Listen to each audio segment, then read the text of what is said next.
Meus caros, nosso Senhor hoje ele silencia os fariseus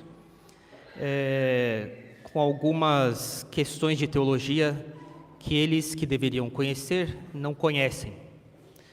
Só para contextualizar um pouco como é que as coisas foram andando, alguns versículos antes, nosso Senhor silencia fariseus com relação ao pagamento de impostos.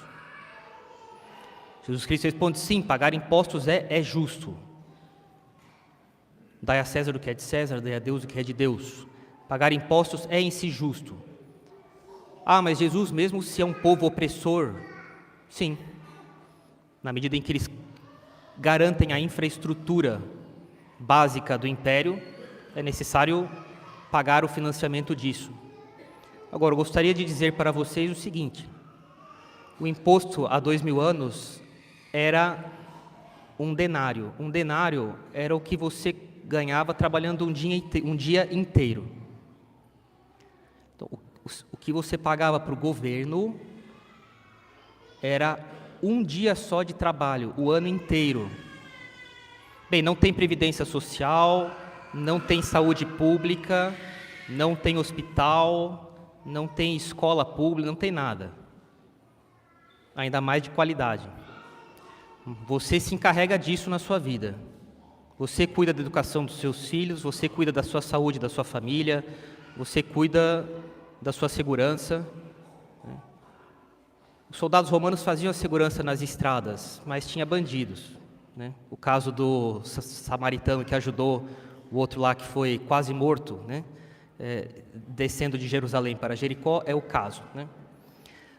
Mas você pagava um dia de trabalho do ano inteiro para o governo, o resto ficava com você. Isso é justo. Isso é justo. Bem, mas o sermão de hoje não é sobre isso. Mas Jesus Cristo fala assim, em si, sem levar em conta outras circunstâncias, pagamento de imposto não é roubo, não. É justo. Ah, mesmo se eles são pagãos, mesmo se eles são pagãos. Mesmo se eles não gostam da gente, mesmo se eles não gostam da gente. Mas a organização social era mais razoável antigamente. Enfim, esse é outro assunto. E Jesus Cristo cala os fariseus nessa questão. E aí depois vem os saduceus. Porque os saduceus pensaram assim, ele calou nossos inimigos. Se nós calarmos ele, se nós o calarmos, sairemos bem, ficaremos famosos. E falam assim, Senhor, havia uma mulher que foi ficando viúva 7 vezes. Quando todo mundo ressuscitar, ela ficará com quem? E Cristo vai falar, não haverá casamento depois da ressurreição. O casamento é para esta vida. Depois as pessoas não casarão mais. Elas serão como os anjos do céu, elas terão um corpo, só que sem as necessidades do corpo. Não haverá casamento depois da ressurreição. E aí ele cala os saduceus. Aí os fariseus pensam, ele calou os nossos inimigos. Se nós calarmos ele agora, se nós o calarmos, nós ficaremos famosos. Então falam assim, Senhor, qual é o maior mandamento da lei? E é o evangelho de hoje. Essa sequência de discussões que acontece antes do evangelho de hoje. E bem, não sei se vocês sabem, mas os judeus têm 613 mandamentos. Está no Antigo Testamento. Tem 613. Não é exatamente isso. Maimônides é um rabino da Idade Média, ele fez uma organização do que poderia ser classificado como mandamento, etc. Porque se você conta, tem muito mais que 613 mandamentos. Mas era uma questão de organização, o que era classificado exatamente como mandamento a partir de certos critérios. E com tantos preceitos, era normal que se buscasse saber qual é o principal. Qual é aquele sobre o qual os outros estão apoiados? Qual é aquele que é impreterível? E quais são leves? Então era uma discussão grande, não sei se vocês sabem, mas na época de Jesus Cristo, no templo, havia o átrio.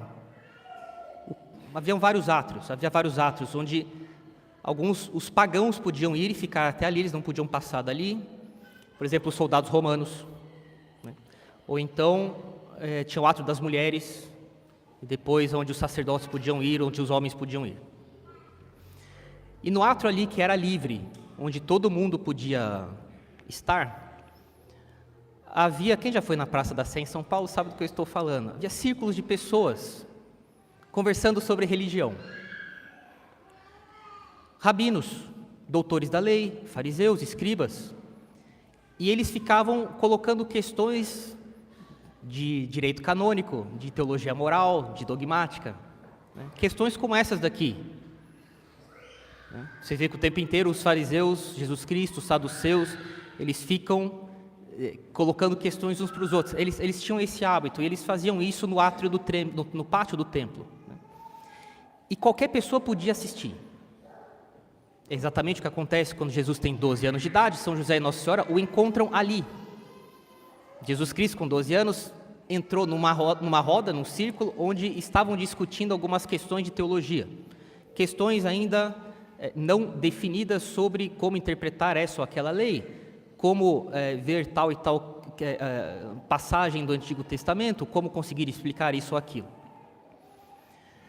E Jesus Cristo, ele não mostra um conhecimento absolutamente fora do normal, não, nada disso. Não como se ele fosse assim um superdotado. Bem, ele era Deus, lógico, mas ali ele se mostrava como uma criança de 12 anos, com o comportamento adequado à idade dele enquanto homem. Só que para os judeus havia um bom estudante tinha algumas qualidades. Colocar questões que têm a ver com o assunto, não colocar questões que fogem do tema, né? Coisa que a gente faz aqui na escola, né? A gente pergunta: padre, eu tenho uma pergunta, mas tem a ver com a aula, né? Então espera um pouquinho, né? Um bom aluno é o aluno que coloca questões que têm a ver com o assunto que está sendo estudado, que quando interrogado não responde gaguejando, não responde não sei, ele responde de maneira clara, direta, sem complicações, e de maneira que trate o tema de modo competente.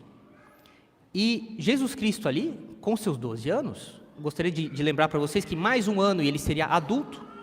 Entre os judeus você entra na vida adulta com 13 anos, era o último ano que ele poderia ir nas caravanas de peregrinação, tanto faz com seu pai ou com sua mãe, entre os homens ou entre as mulheres, porque até os casados iam separados nas peregrinações. Como nós também fazemos, na peregrinação, na ida até na Páscoa até Jerusalém, ele ainda com 12 anos, porque ele ainda não era adulto. A partir dos 13 anos você é adulto, entre os judeus. Então você pode ir com a sua mãe ou com o seu pai. A partir do ano seguinte ele teria que ir com São José, e não mais com Nossa Senhora. E é essa falta de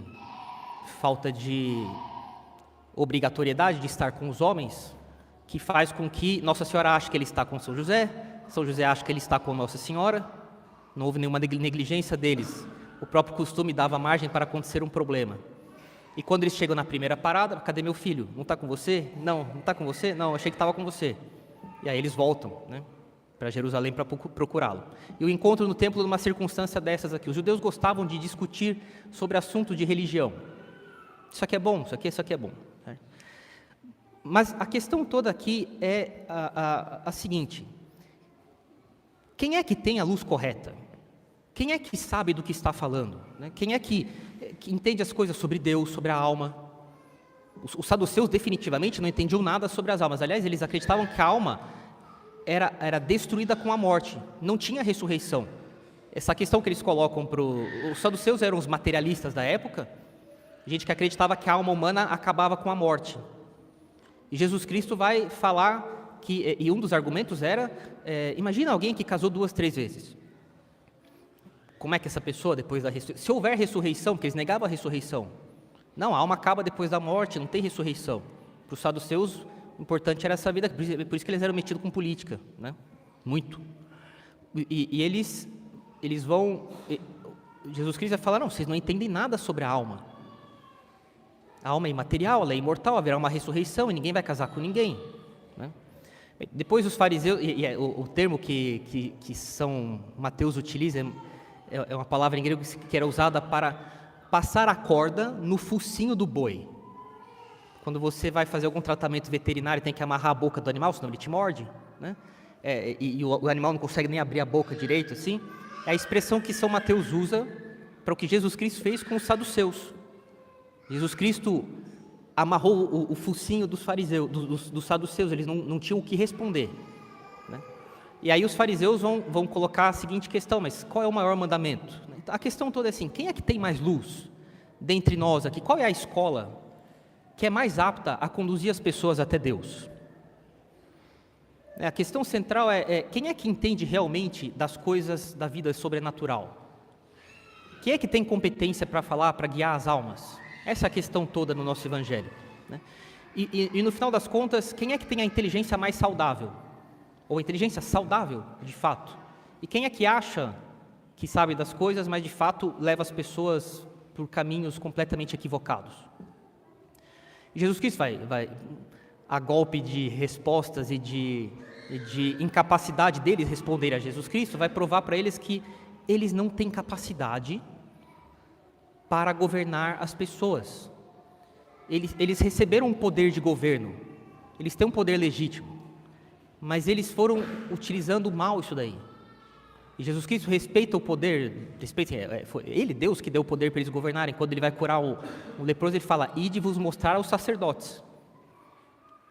Ele realmente valida a autoridade sobrenatural que os sacerdotes tinham, apesar dos problemas morais e doutrinários que os fariseus tinham, e os saduceus e os sacerdotes da época, mas isso não invalida o poder sacerdotal que eles tinham, né? E Jesus Cristo, reconhecendo, validando o poder sobrenatural, espiritual que eles tinham, né? Ao mesmo tempo Ele mostra que eles tinham chegado num estado de desorientação generalizada, por causa de pecados, por causa de uma série de apegos, de visões erradas das coisas, né?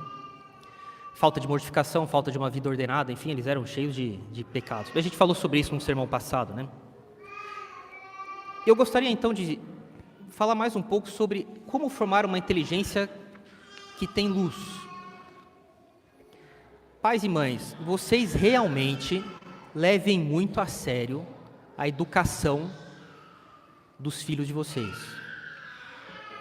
Vocês têm uns 14 anos para formar cada um deles. Depois dos 14 anos, o filho de vocês já entendeu tudo. Ele não faz porque não quer. Isso aqui é muito claro, isso aqui. Você não vai bater mais no seu filho de 14 anos. Seu filho é maior que você, cara. Não tem sentido. Depois dos 11, 12 anos, minha mãe nunca mais bateu em mim. Eu era do tamanho dela, depois maior que ela. Não tem sentido, né? Então, até os 13, 14 anos é quando você pode formar seu filho. E o ser humano, para ficar ruim, isso é corrigível, mas para ele ir por um mau caminho, não precisa que, não é necessário que ele seja mal formado, basta que ele seja negligenciado. Não basta nascer em família católica e achar que o dia a dia aqui vai formando meu filho. Ou você explica as coisas de jeito explícito, claro, nítido, assim, preto no branco, cara. Ou então você estará negligenciando mais ou menos seu filho. E a formação de uma inteligência humana é um negócio muito sério, precisa de muita coisa. O ser humano é o contrário dos seres puramente espirituais. Deus, que é puro espírito, ao se ver, a única coisa que Deus faz da vida dele é conhecer-se a si mesmo. É isso que Deus faz da vida dele. Deus não tem olhos, Deus não tem ouvido, Deus não tem nariz, Deus não tem sentido, Deus não tem imaginação, Deus não tem memória no cérebro material como o nosso. Deus é um puro espírito. Ele é um puro espírito que tem a capacidade de olhar para si mesmo. E é assim que ele conhece tudo, porque tudo que foi criado é alguma coisinha do que ele é. Ele produziu esse mundo com coisas que têm mais ou menos semelhança com ele. E como é que ele conhece as coisas? Se conhecendo a si mesmo. E conhecendo todos os graus em que as coisas são capazes de imitá-lo, mais ou menos. Então ele conhece tudo. É assim que Deus conhece as coisas. Depois tem os anjos. Os anjos, eles, quando são criados, eles têm tudo o que eles precisam saber é instalado no momento em que eles são criados. Eles recebem uma instalação de ideias. E vendo a ideia de animal, eles veem todos os animais que existem. Grosso modo é isso aqui, tem algumas diferenças de anjo para anjo, mas não vou entrar em detalhe hoje. Mas eles veem todos os tipos de animais, todas as espécies de animais, numa ideia só. Meus caros, o ser humano é completamente o oposto. O ser humano consegue ter uma ideia justa, um conceito justo de animal depois de ter visto vários animais por muito tempo. Nós fazemos o caminho exatamente oposto.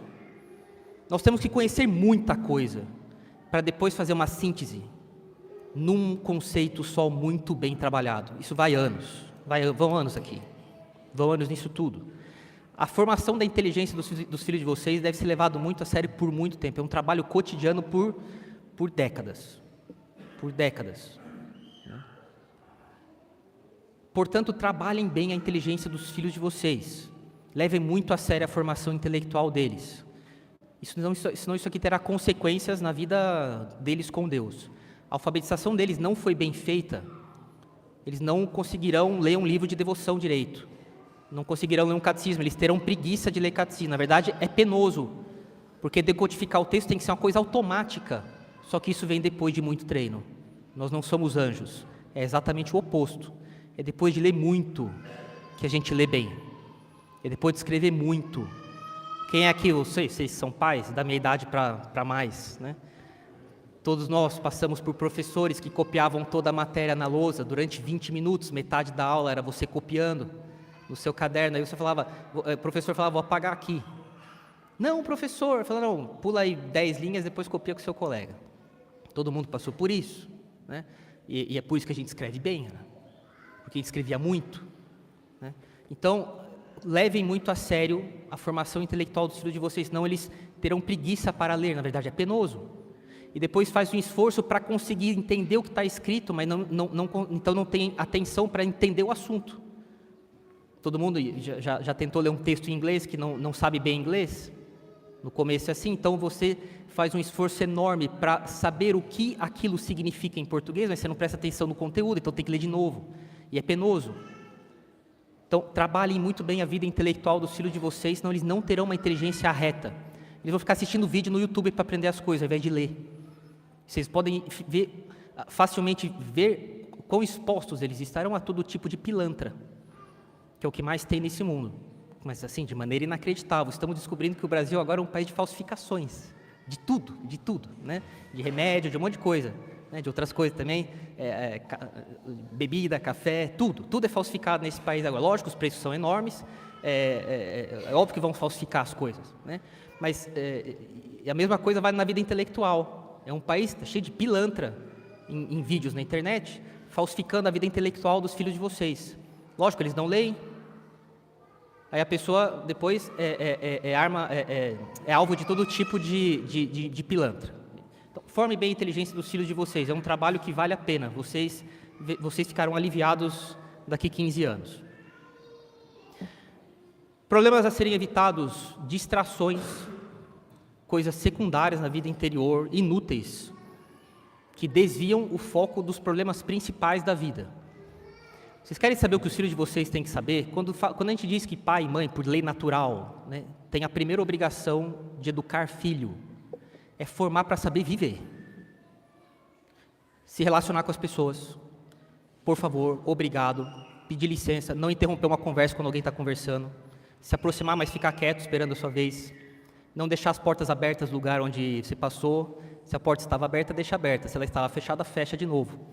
Eu conheci uma mãe que falava assim, eu vou mandar arrancar todas as portas desses armários, que assim vai ficar tudo aberto de uma vez. Né? Tem que ensinar os filhos, adestrá-los como se recebe uma pessoa em casa, como é que se coloca uma mesa, como é que se conversa com alguém do seu nível, com o pai de alguém, com um professor. Eu sou de uma geração que eu lembro que as pessoas tinham que ir no fórum lá de São José dos Campos, eu tenho que ir de saia, senão não entrava. Saia abaixo do joelho, senão não entrava. Não conseguia protocolar nada lá. Delegacia, a mesma coisa. Hoje em dia as pessoas vão assim, de roupa curta até em velório, uma falta de respeito inacreditável. Né? Camiseta de time de futebol no velório. Isso aqui não se faz, hein? Isso aqui é uma falta de respeito inacreditável. Né? A primeira coisa que os pais devem fazer, informar os filhos, não é matemática, história, geografia. A primeira coisa é ensiná-los a viver. Quem é respeitável mais do que você, quem é mais importante, quem não é, como se comportar diante de uma pessoa rica, pobre, mais bem formada do que você, seu chefe, pai, mãe dos outros, seu pai, sua mãe, seus parentes, como é que se recebe uma pessoa em casa, modos de conviver com as pessoas, tudo isso aqui. Isso aqui tem que ser ensinado de maneira formal, explícita, nítida e treinada até a criança assimilar de maneira clara como é que se age diante de todo tipo de situação na vida. Ignorância religiosa é uma coisa que tem que ser erradicada. Pai, mãe, os filhos de vocês, olha, a partir de 4, 5 anos, se ele ainda não sabe rezar o Pai Nosso, Ave Maria, o Glória, isso aqui está errado. Vocês precisam se assegurar de que eles estão aprendendo decor as orações as orações básicas de um católico. Eles vão depois receber essas explicações com o tempo, mas as orações têm que se conhecer de cor. Ato de contrição. Se a pessoa não sabe um ato de contrição de cor, como é que no momento de maior dificuldade ela vai fazer um ato de arrependimento, se ela não tiver um confessor por perto? Isso aqui é algo absolutamente incontornável, isso aqui é imprescindível. Então, formar os filhos de vocês, a religião deve ser a vida habitual da família, viu? As coisas da religião devem ser conhecidas assim de maneira absolutamente comum, né? Vocês devem ensinar os filhos de vocês com relação à religião de maneira cotidiana, né? A segunda coisa é ensinar os filhos de vocês a refletir antes de fazer as coisas, pensar antes de fazer, né? Não sair fazendo por impulso. Tem alguns modos de ensinar isso. Castigando o filho. Se ele apanhar depois que fez coisa errada, ele terá mais chance de pensar antes de fazer da próxima vez. Uma sociedade que não tem punição física justa, adequada, né, dentro do razoável, produz pessoas imprudentes, que usam a inteligência delas de maneira falha, né? Uma sociedade em que uma pessoa de 14 anos, menos talvez, mata alguém, e não se chama isso de homicídio propriamente dito, e a pessoa depois dos 18 anos sai da cadeia, e a ficha policial dela é apagada, essa sociedade aqui está produzindo pessoas que são tudo menos virtuosas. Essa pessoa, ela fará de novo, por uma questão de falta de castigo, que faz com que gravem memórias sejam gravadas na memória dela, na inteligência dela, no cérebro dela, e que faz com que ela aja de maneira correta, que ela pense para fazer depois. Cada vez que vocês dão uma correção física adequada aos filhos de vocês, vocês criam memórias e ajudarão eles a pensar antes de fazer de novo. Eu já falei no 6º ano na escola, né, quando os pais de vocês batem em vocês, vocês deveriam agradecê-los, eles estão criando memórias em vocês, né? Depois, apego ao juízo próprio. Falei um pouco do racionalismo no sermão passado, né? A pessoa fala, não, obrigado por essa conferência, eu vou... Quantas vezes eu já ouvi isso? Padre, interessante isso que o senhor falou, eu vou dar uma estudada e depois a gente volta a falar. Eu citei o catecismo, eu citei o concílio tal, eu citei o santo tal, eu citei a encíclica tal. A pessoa, ela tem um apego à opinião própria. Se ela não entendeu por um esforço pessoal, coisas que são evidentemente reveladas, né, ela não fica satisfeita. Isso aqui é uma falha da inteligência, viu? Nossa religião desceu do céu, não tem o que ficar pensando quando se trata finalmente de um mistério. As pessoas devem dar a sua adesão, é isso, né? Depois, lembre-se que a nossa inteligência é machucada pelo pecado original. Sabe o que isso quer dizer exatamente? TDAH. Depois do pecado original, todo o domínio perfeito da alma sobre a matéria acabou. Então, nós nascemos com problemas neurológicos, com alterações de neurotransmissor, essas coisas existem. Não é invenção de gente, eu considero uma das maiores descobertas da história da humanidade. Como é que o cérebro funciona, para bem e para mal, né? Há alterações no funcionamento. Isso não existiria se Adão não tivesse feito tolices, mas ele fez. Então, a gente agora carrega as consequências. O domínio total que a alma tinha sobre o corpo acabou. Deus tirou esse privilégio. Ele estava condicionado à obediência de Adão. E esse privilégio tinha sido dado não só para Adão em pessoa, mas como chefe do gênero humano. Se o seu pai perde o dinheiro, você fica sem herança. Adão pecou, perdeu um privilégio que era para todo mundo, não só para ele. E agora nós nascemos com o cérebro mais ou menos alterado. Tá? Todo mundo não digo, mas muita gente. Isso aqui é o pecado original nas suas consequências. E é necessário tomar providências em relação a isso aqui, certo? É necessário tomar medidas para precauções contra defeitos do nosso modo de funcionamento. E formando os filhos de vocês e corrigindo em vocês o que vocês veem que tem defeito, certo? É curioso que nós vemos quando alguma criança tem algum diagnóstico, a criança até maior, né? De algum transtorno assim, você vê quem é que tem transtorno, mas que recebeu uma educação adequada e quem tem transtorno e foi deixado solto. Você vê isso daí, né? É necessário tomar providências para ir encaminhando as pessoas, os filhos de vocês e cada um de vocês, usando todos os meios naturais que predispõem o corpo da gente de maneira mais adequada para a vida espiritual funcionar melhor, porque a graça pressupõe a natureza. Não é só rezando que seu filho vai melhorar ou você, é necessário tomar providências concretas mesmo. Se necessário, buscar algum tratamento médico, qualquer que seja, contanto que seja razoável, né? Depois, lembre-se de que passa de tudo na cabeça de todo mundo o tempo inteiro. Ninguém tem que achar que tem que prestar atenção em tudo que passa na cabeça, mas passa de tudo mesmo. E nós somos tentados desde que nós acordamos até a hora de dormir. Uma coisa impressionante, isso aqui vale para todo mundo, tá? Uns mais, outros menos, depende do dia, depende da pessoa, mas passa de tudo. É necessário aprender a pedir sabedoria para Deus o tempo inteiro. Ocupar a nossa inteligência com coisa boa, ler alguma coisa sempre, todo dia, e quando você não pode ler, porque você está no trânsito, ou você está em alguma brecha do dia que não tem tempo para ler, mas você consegue pensar um pouco, você reflete nas coisas que já leu. E assim você vai entendendo melhor as coisas que você já aprendeu. E assim a gente vai aprendendo melhor as coisas que a gente estuda. Mas finalmente, vejam, quando Jesus Cristo cala os fariseus e os saduceus, né? Encerro por aqui. Ele deixa todo mundo calado? Os fariseus ficam sem saber finalmente por que Davi chama o Messias de Deus? Ele chama o Messias de Senhor, de Deus, meu Deus. Como é que pode um filho de Davi ser Deus? É isso que Jesus Cristo estava falando.